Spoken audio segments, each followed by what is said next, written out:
I had an instructor in one of my hobbies, and he referred to the topic as jazz. There was a lot going on.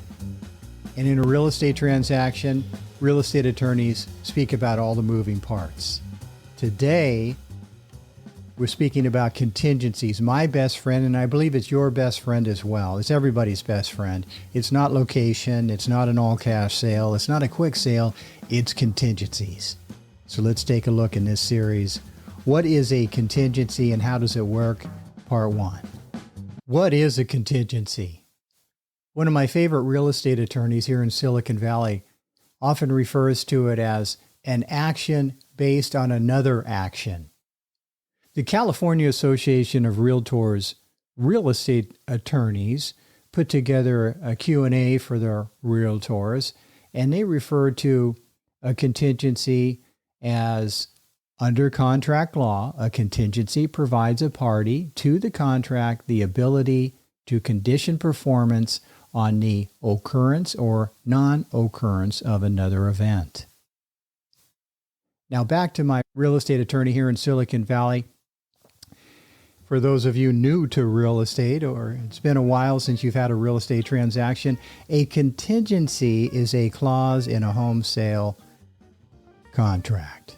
The buyer informs the seller in this contingency clause, I will buy your property contingent upon having my inspectors conduct inspections and issue a report. If the buyer doesn't like what he or she sees or hears, the buyer can cancel the sale and retrieve their earnest money deposit and go buy another home.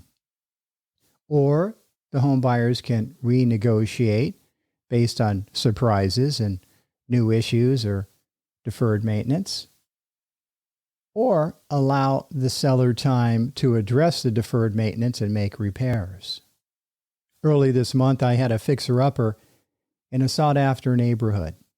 For weeks, in writing and in conversation, I let the home buyers and the agents know that a contingency for property inspections is my company policy, and with the approval of the home seller, the successor trustee, there were no exceptions. We were not going to enter into a transaction without a property contingency. Before, during, and after the offer deadline, we received 25 offers. 5 of the offers came in without contingencies. Now, why is that important? Agents representing home sellers, also known as listing agents, often proclaim that a non-contingent offer is the best for their seller. Nothing could be further from the truth. In reality, we are hired to protect the home seller, and that means protecting the home seller after close of escrow.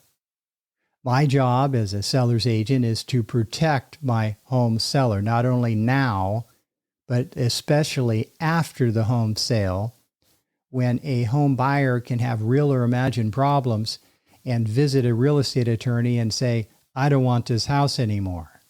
I didn't understand what I was doing. I didn't understand the concept of contingencies. I felt rushed. I relied on my agent. We want to make sure that the home buyer is happy before, during, and after the ratification of a purchase offer, and especially after moving in. Allowing the buyer to do inspections is the safest way to conduct a real estate home sale. I've made sure that there are contingencies for inspections for the home buyer when I represent a home seller. Rarely do I have a home sale fall apart. It's extremely rare if I have any renegotiating. For instance, the buyer might have several contingencies in a real estate purchase contract. The inspection contingency.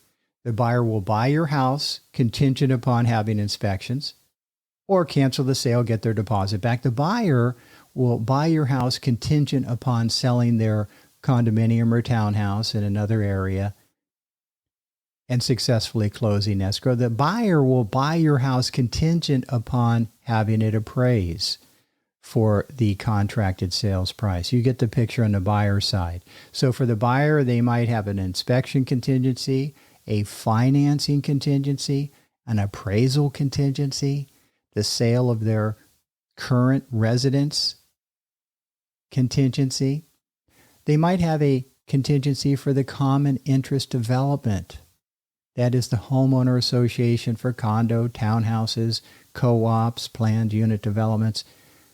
And nowadays, they might have an insurance.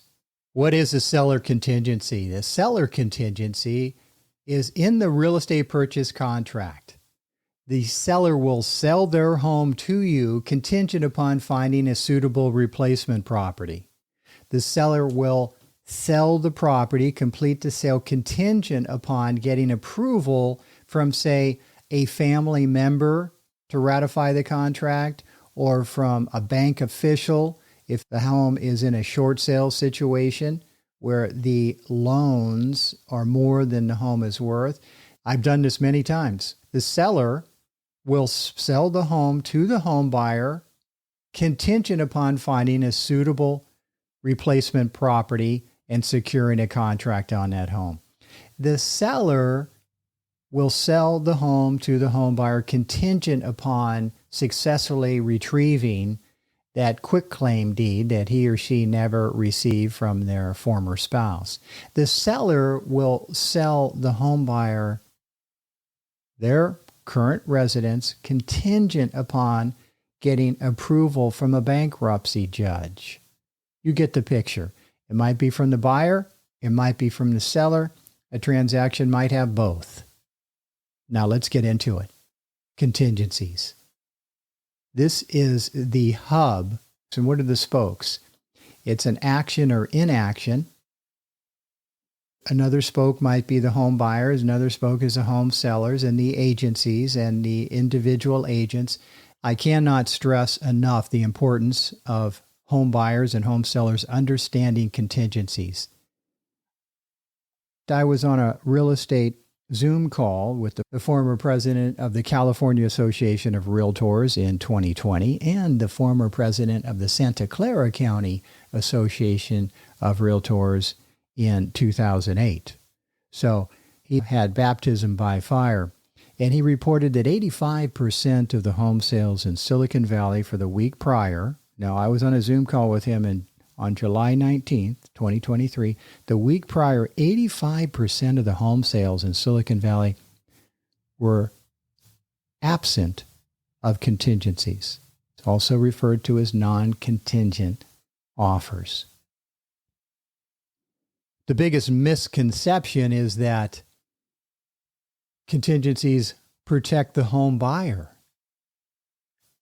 Now, while that's true, the biggest protection is for the home seller. Why is that important? I've been interviewing real estate attorneys for decades. I've had hundreds of sit-downs with them, and they are always busy with claims. One of the real estate attorneys that I follow grew up in a real estate family, half a dozen realtors in his family, including his wife and sister. And he reported that 80% of the real estate claims for a home sale are filed by disgruntled home buyers with real or imagined problems. Real estate attorneys always add that, real or imagined problems. Another attorney that I mentioned earlier that represents one of the real estate associations here said that 90% of the real estate claims are filed by disgruntled home buyers against home sellers.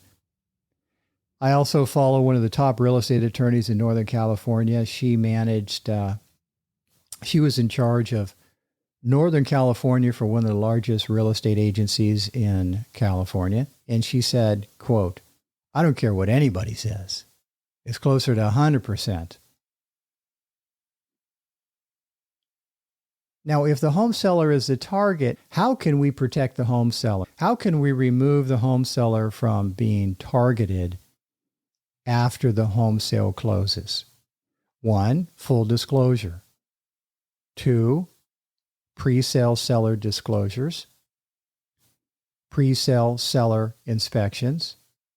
And most importantly, home sellers and real estate agents representing home sellers should insist that home buyers have a cool-off period and an inspection contingency to make sure that they've done their due diligence, they've done their investigation, speak now or forever hold your peace, and then remove your contingency so many days or weeks into the transaction, and then let's close this sale successfully without ramifications.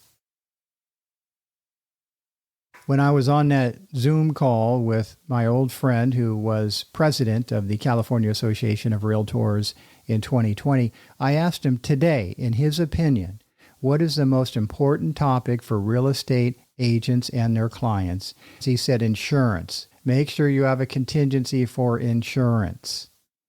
So this is the same gentleman that had earlier in this Zoom call mentioned that 85% of the home sales in Silicon Valley were non-contingent.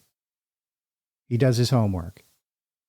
And the weeks prior, he had listed from 75% to 85% the number of home sales non-contingent. So you could see why contingencies are crucial for both parties in a real estate transaction, not only the home buyers and the home sellers, but the agents and agencies representing them. The real estate purchase contracts now have the contingencies front and center, that is on page 1 grouped together. This allows for a conversation for the home buyers with their agents to discuss timeframes and deadlines, the actions of the home buyers necessary to complete these conditions, securing inspections, securing an appraisal, obtaining a loan. They also need to discuss seller cooperation with access to the property. They also need to discuss negotiation points. What happens if? We will discuss the significance of each contingency regarding buyers and sellers. I understand that home buyers and their agents proclaim they cannot get an offer accepted if there is contingencies in their purchase offer. I will address that. I can tell you in every hot market, I've represented buyers with contingencies. I've done it recently in this seller's market with full contingencies, representing buyers with full contingencies who had to either sell the property or lease a property before they could consummate the home sale. We will use real-life case examples here to illustrate concepts. This is Pat Kapowich, California Real Estate Broker 009794.